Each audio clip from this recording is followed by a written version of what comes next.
Menteri Keuangan Purbaya Yudi Sadewa akan menutup akses importir ilegal. Menurutnya, para mafia-mafia importir ilegal ini hanya menjadi beban Kementerian Keuangan. Hal itu disampaikan Purbaya usai kunjungan ke Bea Cukai beberapa waktu lalu. Menurutnya, sistem monitoring Bea Cukai belum berjalan baik dan masih bisa dikembangkan ke arah yang lebih baik. Purbaya menargetkan dalam waktu setahun ke depan, sistem monitoring di Bea Cukai bisa lebih baik lagi. Selain itu, Purbaya juga menyoroti impor baju bekas ilegal yang kerap merugikan negara. Menurutnya, keuangan negara banyak digunakan untuk kegiatan pemusnahan barang ilegal serta memberi makan mafia importir ilegal yang dihukum penjara.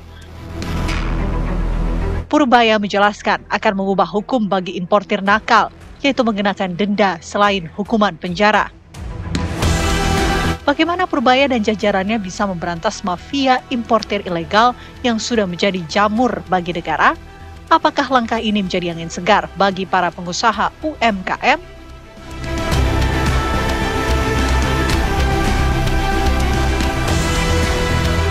Tadi juga ada diskusi Balpres, saya juga baru tahu istilah Balpres itu. Impor barang-barang baju bekas seperti apa penanganannya. Rupanya selama ini hanya bisa dimusnahkan dan yang impor masuk penjara, saya nggak dapat duit, nggak didenda.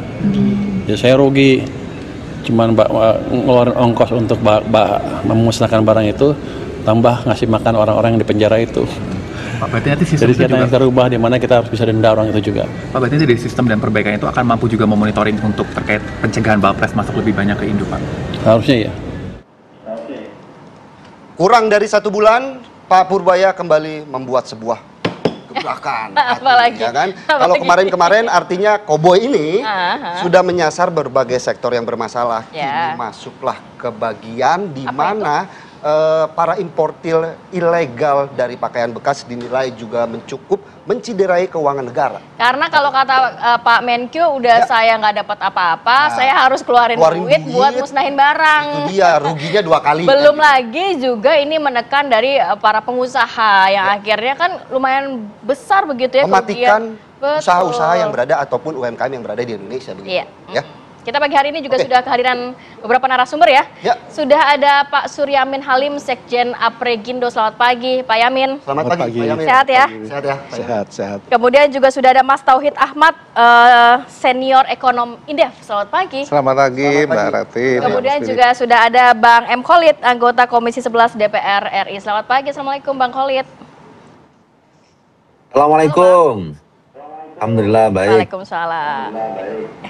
Oke, saya mau ke Mas Tauhid Ahmad dulu deh, penasaran nih sebenarnya kan kita tahu sudah ada Permendak yang juga melarang hal tersebut beberapa tahun, 2 tahun kalau nggak salah, 2 tahun lalu ini sempat ramai juga. Tapi saat ini menjadi gebrakan baru juga untuk Menkyu yang baru, bagaimana nantinya tidak ada lagi barang importir ilegal yang masuk ke Indonesia, khususnya untuk barang bekas baju dan lain sebagainya. Tapi selama ini gimana sih sebenarnya? Gambarkan ke kita mekanismenya, perizinannya dan lain sebagainya, kok bisa sampai lolos cukup lama dan merugikan negara? Ya, jadi persoalannya sebenarnya bukan persoalan baru ya. Menteri Keuangan yang sebelumnya juga seringkali menyampaikan ini, termasuk Menteri Perdagangan ya, soal impor ilegal begitu ya. Memang sudah ada betul.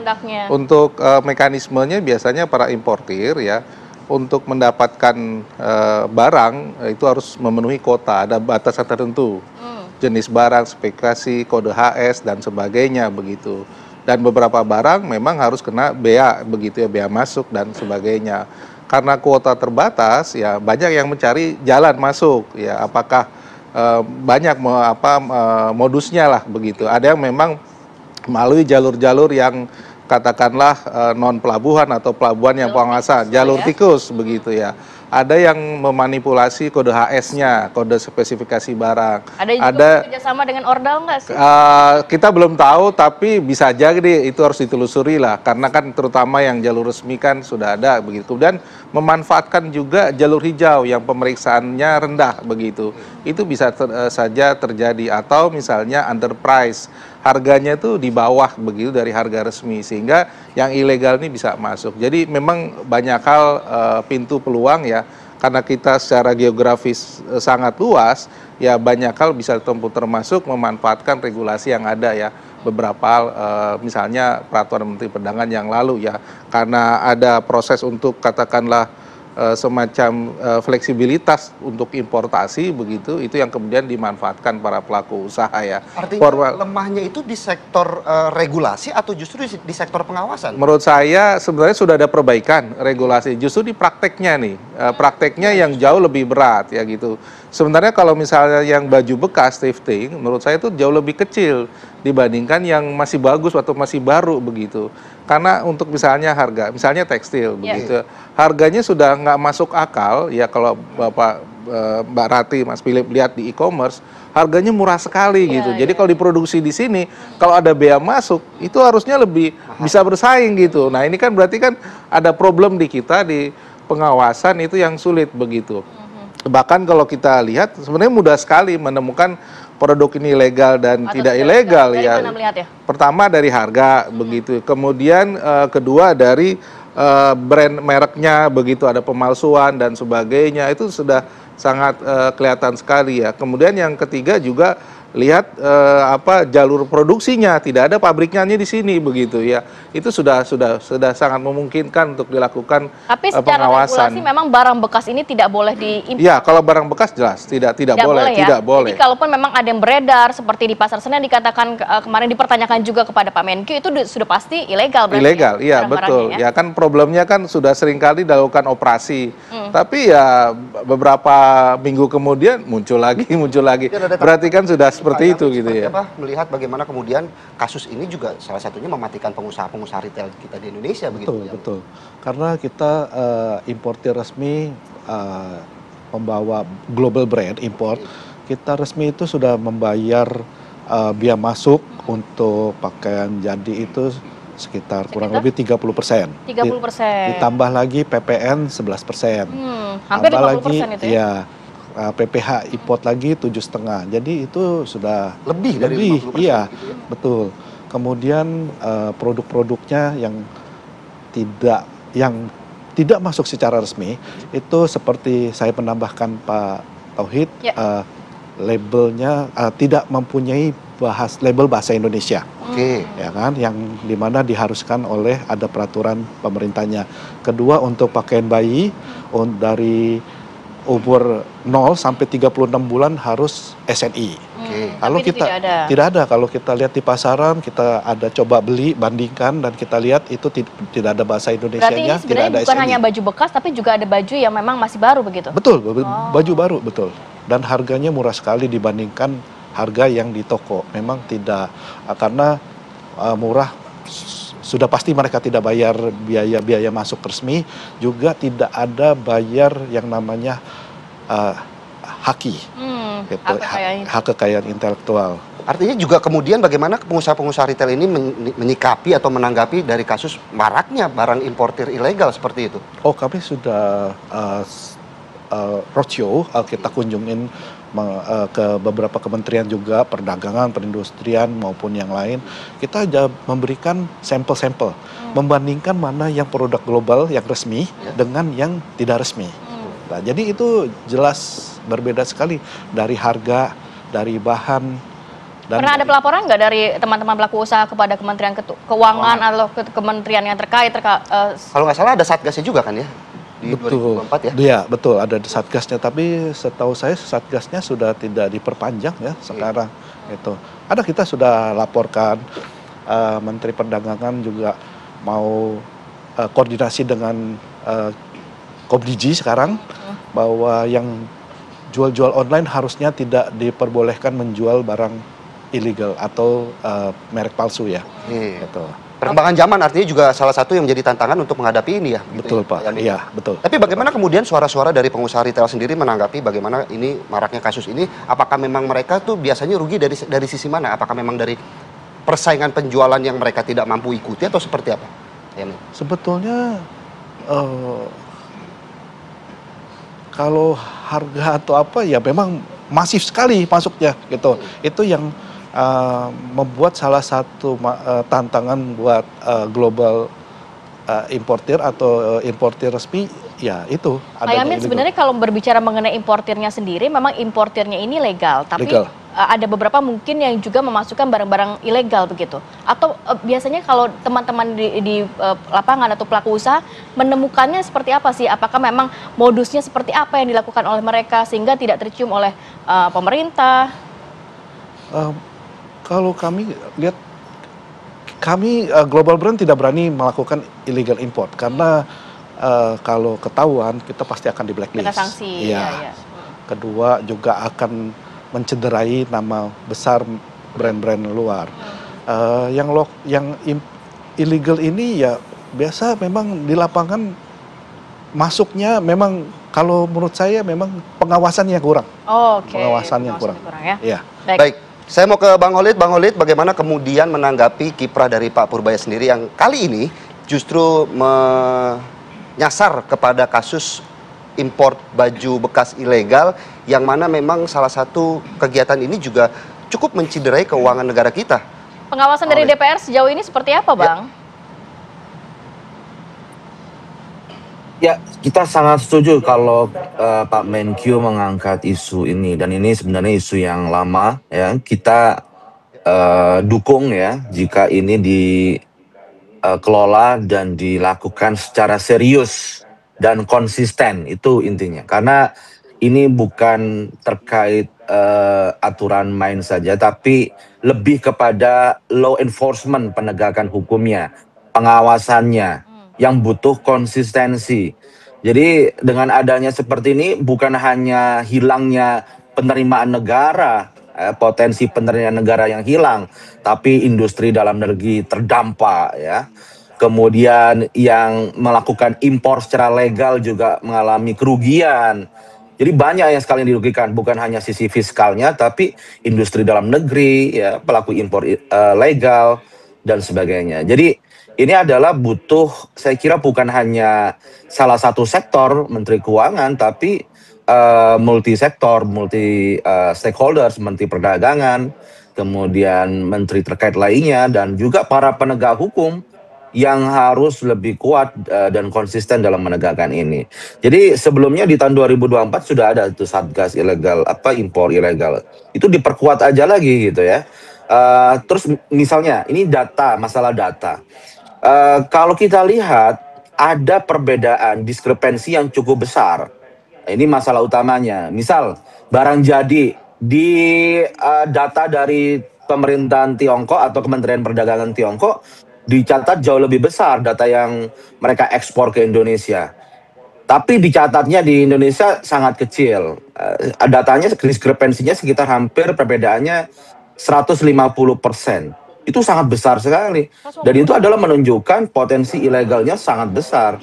Nah, bagaimana kita bisa melakukan sebuah mitigasi resiko dari sisi pencatatan ini misal. Kan itu bisa kita kerjasama dengan pihak yang otoritas di mitra dagang kita.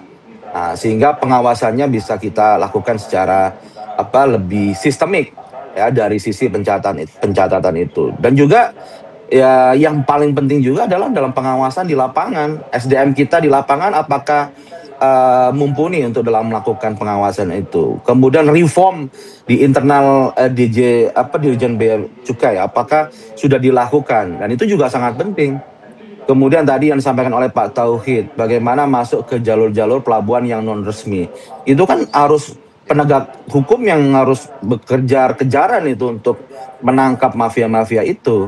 Nah, ini yang perlu dilakukan adalah kerja kolaborasi antar sektor kementerian dan penegak hukum yang solid dan konsisten. Tidak boleh semangat di awal saja. Memang kita harus melakukan kerja kolaboratif yang konsisten dalam melakukan penegakan hukum tersebut. Dengan begitu kita akan memberikan pesan mafia tidak lagi seenak-enaknya saja melakukan impor ilegal.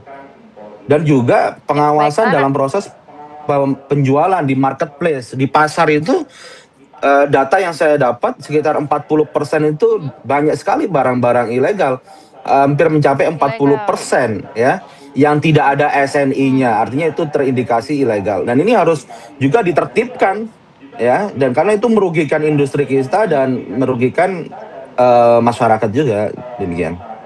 Baik, Bang Olid, nanti juga mungkin saya ingin mendalami juga terkait dari regulasi, apakah dari DPR ini akan mendorong regulasi yang cukup kuat, karena Pak Menkyu mengatakan sejauh ini dari Kementerian Keuangan hanya mengeluarkan uang untuk pemusnahan, sedangkan sanksi untuk para pelaku ini tidak tegas sehingga tidak ada efek jera. Nanti akan seperti apa ya? Kita juga akan kembali berbincang dengan dua narasumber lainnya, tapi sesaat lagi tetap bersama kami di Apa Kabar Indonesia Pagi. Kembali di Apa Kabar Indonesia Pagi, melanjutkan pertanyaan Ratih ke Pak Olid tadi terkait bagaimana kemudian Menteri Keuangan Purbaya juga menggarisbawahi terkait kasus impor baju bekas ilegal yang cukup menciderai keuangan negara, di mana Pak Olid Purbaya juga menanggapi bahwa ini aturan atau regulasi ada yang harus dikembangkan atau diperketat. Selain memusnahkan yang tentunya juga mengeluarkan keuangan negara, tetapi juga ada sanksi administratif berupa denda bagi para pelaku impor baju bekas ilegal. Jadi begitu. jangan cuma blacklist aja Bang, biar ada efek jerahnya begitu. Apakah regulasinya harus diperketat? Saya kira bagus juga kalau memang ada revisi di aturan. Misal tadi disampaikan ada sanksi ekonomi atau denda kepada korporasi yang melakukan impor ilegal. Memang beberapa peraturan memang kan belum diadaptasi ya dengan situasi saat ini ya. Integrasi sistemnya belum dilakukan, kemudian tadi sanksinya harus diperkuat. Kemudian perkembangan e-commerce yang sudah semakin pesat, itu memang perlu beberapa aturan yang dilakukan revisi sehingga sesuai dengan perkembangan zaman, karena memang sudah butuh dilakukan perubahan, misal seperti undang-undang kepabeanan ya, dan juga beberapa undang-undang pasal terkait di undang-undang perdagangan juga. Tapi di sini sebenarnya dalam jangka pendeknya itu adalah penguatan dari tadi yang tadi Satgas tadi sudah dibuat, itu dikuatkan lagi aja, karena ini bukan hanya tugas Kementerian Keuangan, ada Kementerian Perdagangan di sana ya, dan juga aparat-aparat para penegak hukum, sehingga multisektor gitu. Kemudian dibuat kerja kolaborasi di sini. Jadi Satgasnya bukan hanya di level kemarin di Permendak ya, status hukumnya itu hanya di level kementerian teknis terkait, tapi harus dilakukan multi sektor atau multi kementerian dan aparat penegak hukum, sehingga itu menjadi kerja nasional. Ini saya pikir yang lebih penting ya. Undang-undang ada yang mau direvisi, oke, disesuaikan gitu ya. Peraturan-peraturan apa yang mau disesuaikan, oke. Tapi yang lebih penting adalah konsistensi penegakan hukumnya. Ya, dengan begitu mafia impor ilegal ini bisa kita berantas. Ya, kalau kita setengah hati, ya, pukulan yang tidak mematikan itu justru akan memperkuat nantinya. Ya, kita harus pukulan kita itu harus mematikan gitu ya, bukan justru menguatkan. Jadi kita harus serius, tidak boleh setengah hati dalam menuntaskan dan memberantas mafia impor ilegal ini. Baik, Mas Tauhid, kalau berbicara mengenai berantasnya ini kan memang dari hulu ke hilir ya, regulasi dibenahi, sanksinya harus ada. Kemudian juga sempat dipertanyakan kepada Pak Menkyu nanti bagaimana nasib dari UMKM yang ternyata kerjaannya di situ, kerjaannya adalah berjualan barang-barang import yang ternyata ilegal. Nah, harus dipikirkan juga tuh bagaimana nasib-nasib mereka dan apa solusi ke depannya. Ya, saya kira memang pertama ya soal regulasi tentu saya sepakat harus tegas begitu ya. Tetapi juga bagaimana kita juga menempatkan posisi UMKM yang terlanjur ya berbisnis di sektor itu begitu ya. Menurut saya ya harusnya dikoneksikan dengan antara pelaku industrinya dengan pelaku tradernya. Nah, memang yang kita lihat apakah memang ini kan kadang-kadang importer langsung, tapi dia tidak dihubungkan dengan pelaku industri yang menghasilkan produk-produk berkualitas bagus. Misalnya kasusnya kan pelaku misalnya untuk industri sepatu. Banyak sekarang yang sudah mau trennya ikuti global dari Malang, dari manapun, tapi tidak terkonekkan dengan pelaku industri, termasuk pakaian dan sebagainya. Karena kan yang kita lihat banyak mereka yang suka import ini karena brand. Begitu ya, karena brandnya brand global dan sebagainya, harganya murah begitu. Nah, ini yang saya kira ya kita harus stop yang seperti itu. Kita justru harus mengembangkan produk UMKM yang sudah memiliki standar internasional, kemudian mereka diberikan katakanlah jaringan untuk bisa memasarkan secara global, paling tidak di pasar Indonesia. Yang begitu-begitu harusnya sudah mulai dihentikan. Kalau sekarang kan mudah sekali kita temui di TikTok, kemudian di e-commerce dan sebagainya, justru yang tadi begitu ya, yang kemudian bisa penjual langsung begitu ya. Bahkan kita lihat yang bekas-bekas ini justru masuk ke kita begitu, harganya murah sekali begitu, termasuk misalnya jasa titip dan sebagainya yang justru memperbesar peluang itu bisa masuk begitu. Saya kira mau tidak tapi mau harus diatur, nggak mungkin nih yang bekas-bekas ini memang tidak boleh sama sekali. Tidak boleh sama sekali. Atau bisa untuk daur ulang dan lain sebagainya. Ya sebenarnya kalau daur ulang jatuh biayanya lebih mahal. Oh, jauh lebih mahal begitu. Tidak usah sama sekali. Ya? Betul. Kita di negara-negara lain kan malah tidak boleh begitu ya. Itu kan limbah juga mungkin ya. Ya, karena tentu ada konsekuensi limbah dan sebagainya yang berbahaya ya buat kesehatan dan sebagainya begitu. Ini yang kemudian memang harus kita atur dan batasi. Gitu ya. Ya, termasuk pintu-pintu masuknya nih. Itu dia ya, pintu masuknya pelabuhan-pelabuhan besar ini kan mudah dari negara tetangga. Betul. Dan kalau Pak Yamin sendiri melihat bagaimana kemudian sebenarnya kasus ini kan kalau kita mungkin sebagai pembeli, kita beli dengan harga murah, dapat barang bagus, senang-senang aja. Nah, betul. PR-nya di mana sekarang untuk membenahi ini? Apakah memang ada harga ataupun kualitas yang harus dibenahi dari pengusaha UMKM kita, atau mungkin dengan menyetop impor ilegal ini justru juga akan memberikan angin segar bagi pengusaha UMKM kita begitu? Betul, sebetulnya dengan adanya illegal import ini kan sebetulnya masalah utama kita bersama, nggak hanya beberapa pihak aja, tapi menyangkut semuanya. Tetapi kalau UMKM memang kalau kita bangun, kita dorong dan memberikan training-training untuk memproduksi produk lokal ataupun yang jual, pasti bisa. Ya. Daripada kita membiarkan mereka menjual yang sesuatu yang illegal. Dan itu tidak akan baik.